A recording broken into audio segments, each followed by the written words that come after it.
Zappa. And with Tipper Gore, author of the book Raising PG Kids in an X-Rated Society. This is ABC News Nightline, brought to you by AT&T. Our best-known group was the Mothers of Invention, but in addition to his musical career, Frank Zappa has recently been an outspoken critic of a movement to require content ratings for LPs. Mr. Zappa, who is also entering the home video market with his own distribution company, is in our Los Angeles bureau this evening. And joining us in our Washington bureau is Tipper Gore. Along with her husband, Senator Albert Gore of Tennessee, she sat down to look at some of the new horror video movies recently and did not like what she saw. Frank Zappa, let me start with you. You're a father. Do you mind if your kids watch that stuff? As a matter of fact, my two older children, Moon and Dweezil, have both seen Faces of Death. They rented it at a video store and brought it home. The net result was that after watching this video, they were so sickened by it, they both became vegetarians. Well, all right, amusing, but obviously there can be, or do you feel there can be, negative effects to watching something like that? Why do you say obviously? I don't think that that's been proven by anyone. Tipper Gore? Well, there have been a number of studies researching the viewing of television violence and subsequent aggressive behavior, particularly among children. Professor Neil Malmuth at the University of California, Edward Donnerstein, have researched sexual violence, sexual pornography, and they have concluded that it desensitizes attitudes towards rape victims, towards the act of rape itself, among college students who repeatedly see scenes of rape.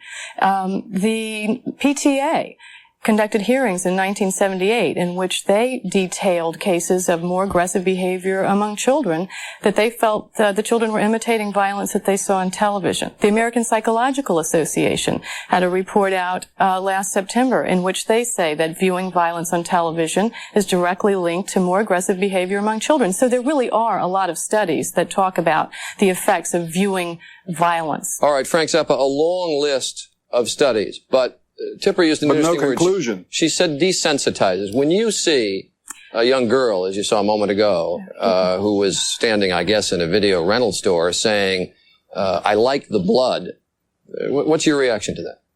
Well, I think that the issue here may be desensitization rather than the content, because I think that there are a lot of things that people can see on television or in the movies that desensitize you. But the most desensitizing thing in the United States today is the Iran-Contra hearings, because that is desensitizing us to honesty, to the Constitution itself. That is an issue. This is nothing. All right, Tipper, let me come back to Tipper Gore. Let me come back to that question of the studies and what it can do. What are you really going to advocate as a solution? Are you simply going to talk about as the woman did in the piece, talk about a different rating for these movies? Well, that's not necessarily a bad idea to discuss it, because if these home video cassettes or the rental cassettes do not go through the MPAA system, they're not rated, and yet they're in the stores available to kids of any age. So I would like to see an industry initiative where the industry takes responsibility for providing consumer information to parents, to others who are concerned about sadistic, sexual, savage scenes in some of these movies, and the availability, the easy accessibility to young children. And I think the answer to that is consumer information. But doesn't a rating just make them more enticing? Well, they're already enticing. I mean, your show is about the immense appetite that's already been created among teenagers and even younger kids for these kind of movies. I think the question is parental awareness. I think the key is most parents are not aware that the contents are as graphic as they are. It's their foremost responsibility, but they need guidance from the industry. Therefore, I think voluntary ratings are very appropriate and a useful consumer tool. Frank Zappa, you're about to go into the movie distribution business, I gather. If somebody brought it to you, would you distribute something called Splatter University? No. Why not? Good for you. Why not? Well, it's not the style of stuff that is going to be on my label. I've started a label called Honker Home Video, which is providing state-of-the-art weirdness, but not that type of material. Well, if you wouldn't distribute it, then you do have some objection to it. It's not my idea of entertainment. And the thing that is on my label, the material that is on my label, is going to be things that would entertain me. All right. Well, there's no question that these movies have become more popular. There are more of them.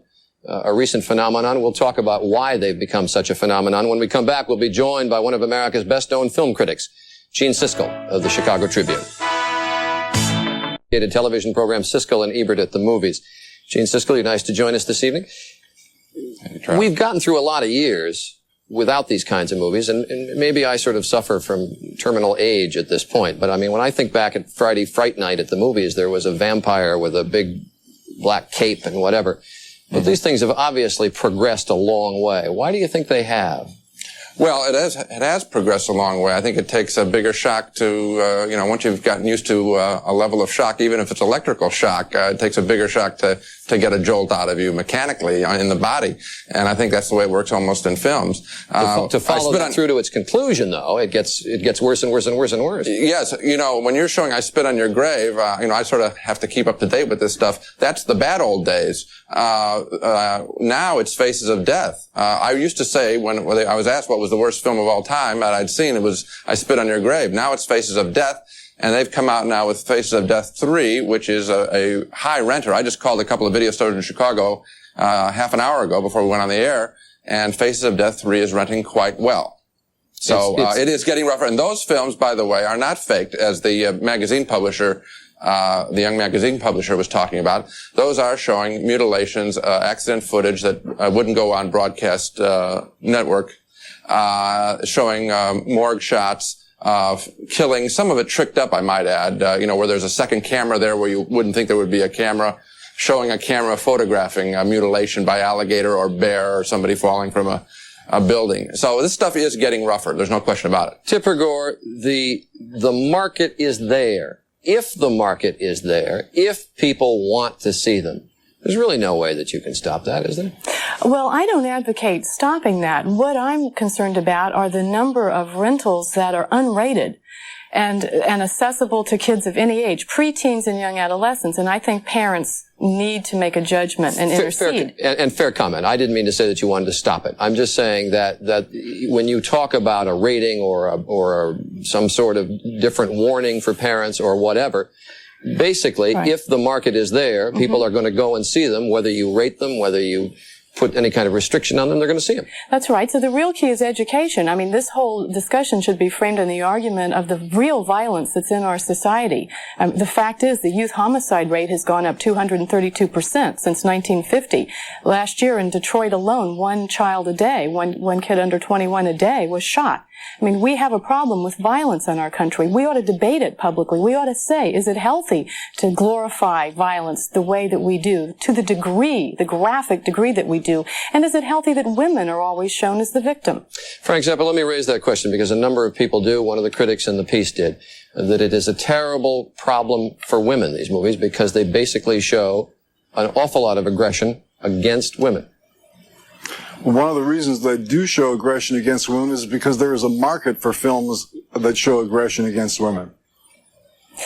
Well, all right, Tipper, go ahead. I think that is a matter of the marketplace right there, determining what it wants to see.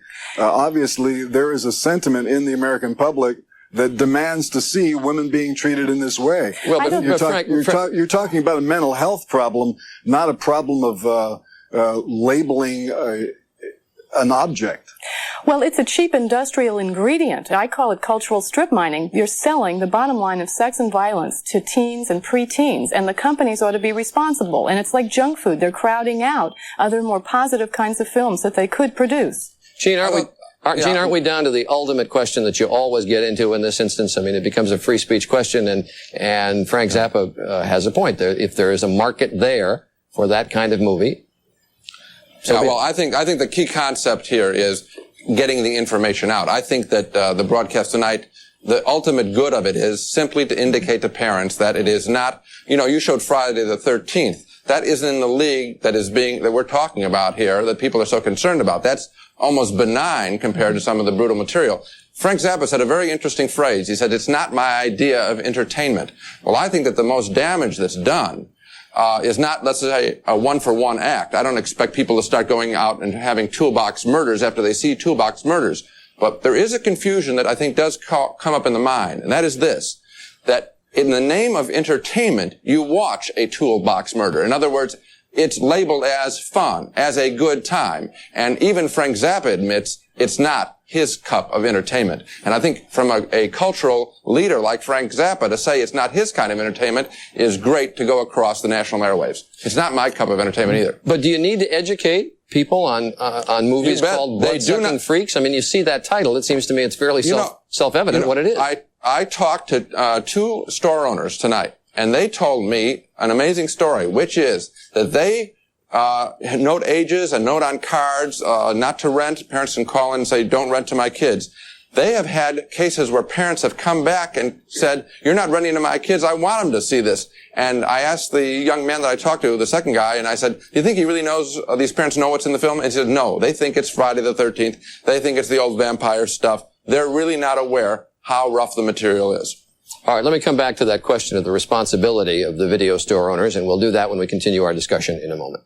Good look at it. Now, Frank Zappa, Tipper Gore, and Gene Siskel. Gene, in getting ready for this program tonight, we talked to some people who own chains of the video rental stores. Some of them said that they do make an effort to restrict the age of kids and what movies they take out. Is there any signs that they're doing that? Yes, Blockbuster Video, which is a large chain which has monster stores of like 13,000 titles, and it's a national company, I think, run out of Texas.